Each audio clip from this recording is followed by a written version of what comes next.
Hello, my name is Cynthia Graves, and I am so happy and grateful to be here to spend some of the season with you. I guess we don't have to say what season, we know. I have three pieces this morning. I'm going to start with one out of Merry Old England. It's not Merry, though, by Robert Louis Stevenson. It was published in 1988, and it is called Christmas at Sea. The sheets were frozen hard, and they cut the naked hand.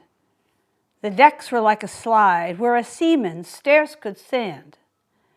The wind was a nor'wester, blowing squally off the sea, and cliffs and spouting breakers were the only things alee. They heard the surf a-roaring before the break of day, but 'twas only with the peep of light we saw how ill we lay. We tumbled every hand on deck instanter with a shout, and we gave her the main topsail and stood by to go about. All day we tacked and tacked between the south head and the north. All day we hauled the frozen sheets and got no further forth. All day as cold as charity, in bitter pain and dread, for very life and nature we tacked from head to head. We gave the south a wider berth, for there the tide race roared. But every tack we made, we brought the north head close aboard. So as we saw the cliff and houses, and the breakers running high, and the coast guard in his garden, with his glass against his eye. The frost was on the village roofs, as white as ocean foam. The good red fires were burning bright in every longshore home. The windows sparkled clear, and the chimneys volleyed out, and I vow we sniffed the victuals as the vessel went about.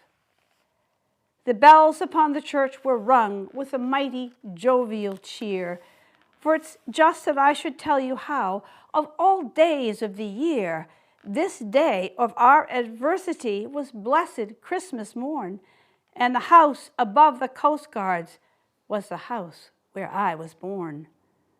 Oh, well I saw the pleasant room, the pleasant faces there, my mother's silver spectacles, my father's silver hair.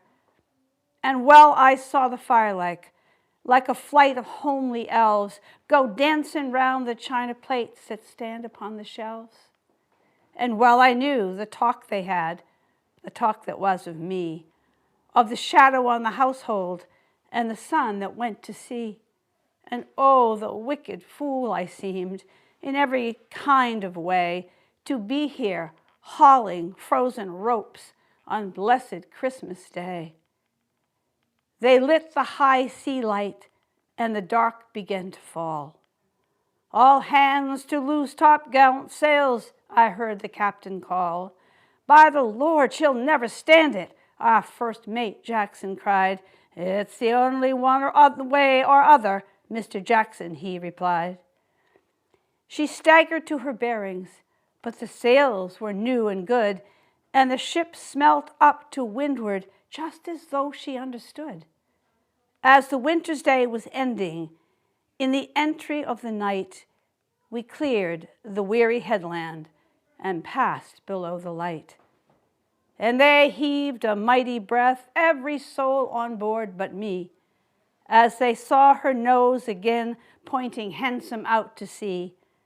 But all that I could think of, in the darkness and the cold, was just that I was leaving home, and my folks were growing old.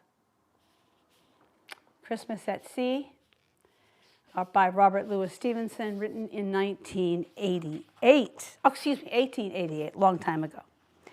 All right, I'd like to go now to a Christmas story by Laurie Lee. Laurie Lee was born in Scald in Wales, in the Cotswolds, lived and grew up and wrote.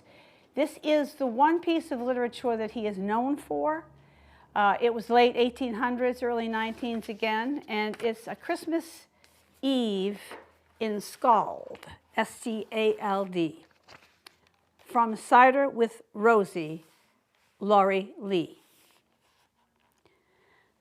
The week before Christmas, when the snow seemed to lie thickest, was the moment for carol singing. And when I think back to those nights, it is to the crunch of snow and to the lights of the lanterns on it. Carol singing in my village was a special time and a special tide for the boys and girls.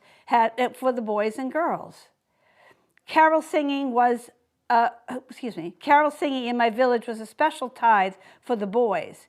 The girls had little to do with it. Like haymaking, blackberrying, stone clearing, and wishing people a happy Easter, it was one of our seasonal perks.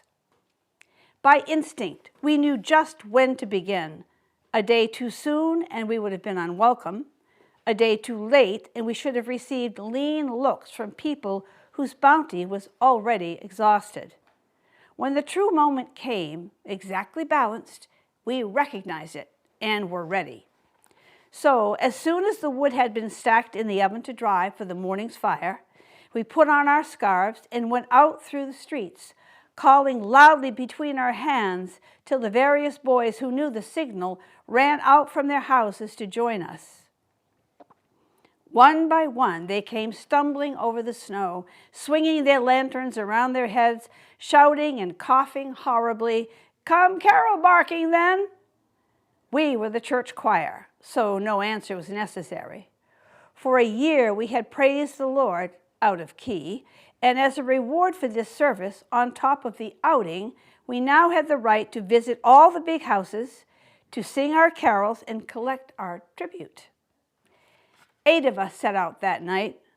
There was Sixpence the tanner, who had never sung in his life. He just worked his mouth in church. The brothers Horace and Boney, who were always fighting everybody and always getting the worst of it. Clergy Green, the preaching maniac. Walt the bully, and my 2 brothers.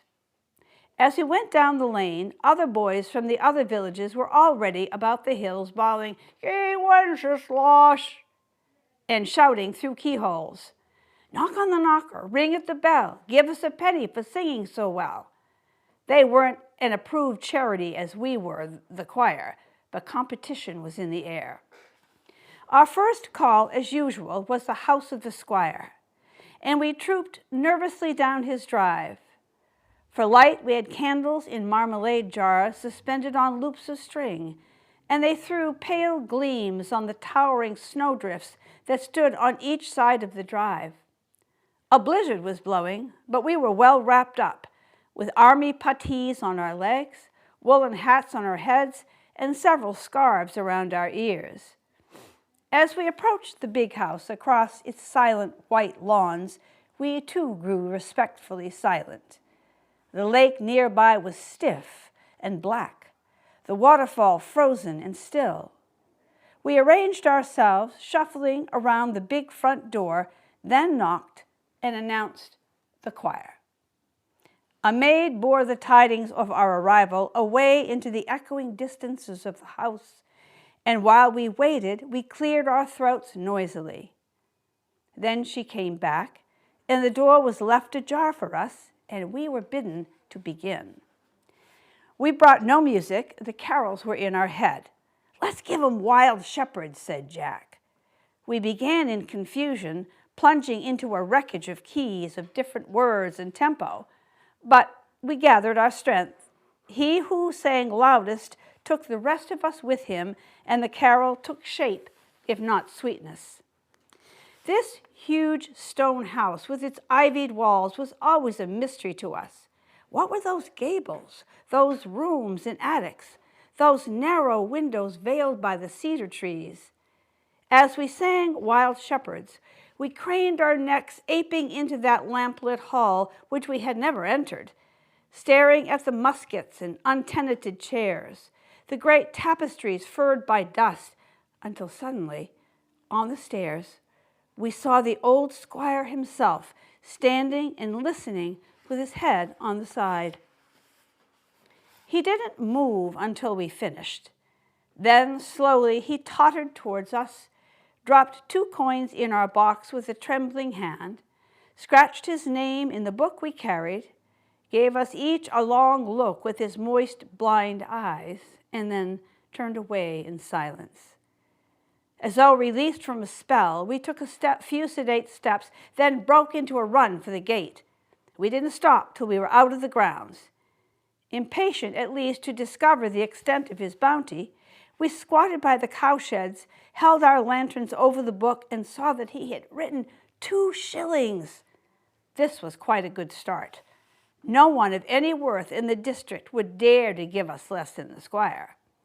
So, with money in the box, we pushed on up the valley, pouring scorn on each other's performance. Confident now, we began to consider our quality and whether one carol was not better suited to us than another.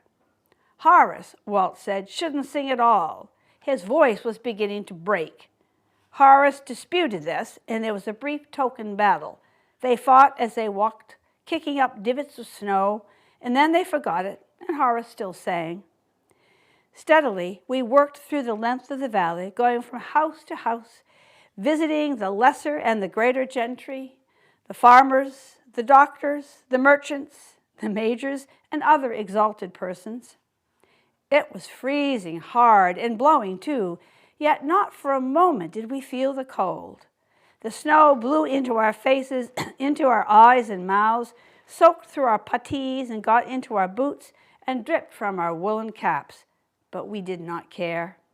The collecting box grew heavier, and the list of names in the book longer and more extravagant, each out trying to do the other. Mile after mile we went, fighting against the wind, falling into snowdrifts and navigating by the lights of the houses, and yet we never saw our audience. We called at house after house. We sang in courtyards and porches, outside windows, or in the damp gloom of hallways. We heard voices from hidden rooms. We smelt rich clothes and strange hot food. We saw maids bearing in dishes or carrying away coffee cups. We received nuts, cakes, figs, preserved ginger, dates, cough drops, and money. But we never once saw our patrons. We sang, as it were, at the castle walls, and apart from the squire, who had shown himself to prove that he was still alive, we never expected otherwise. As the night drew on, there was trouble with Boney. Noel, for instance, had a rousing harmony which Boney persisted in singing, and singing flat. The others forbade him to sing it at all, and Boney said he would fight us. Picking himself up, he agreed we were right, but then he disappeared altogether. He just turned and walked into the snow and wouldn't answer when we called him back.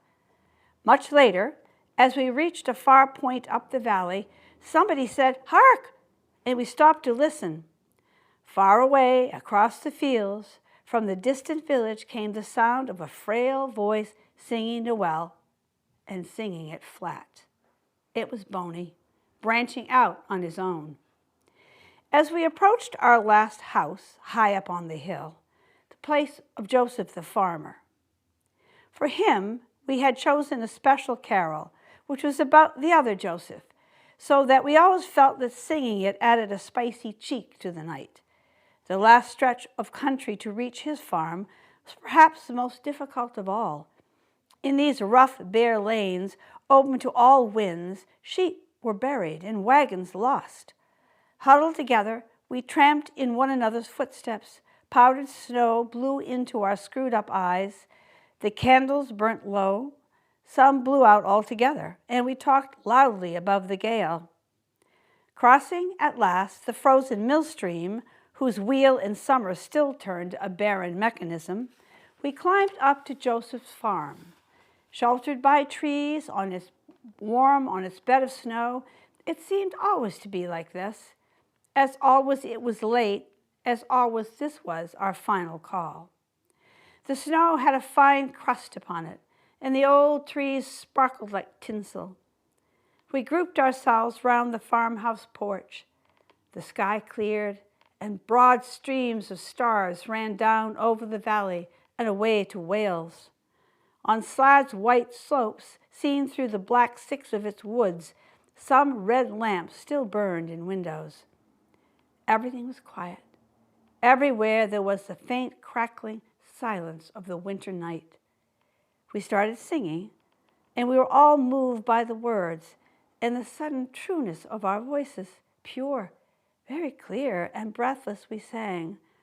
As Joseph was a-walking, he heard an angel sing, this night shall be the birth time of Christ the heavenly King.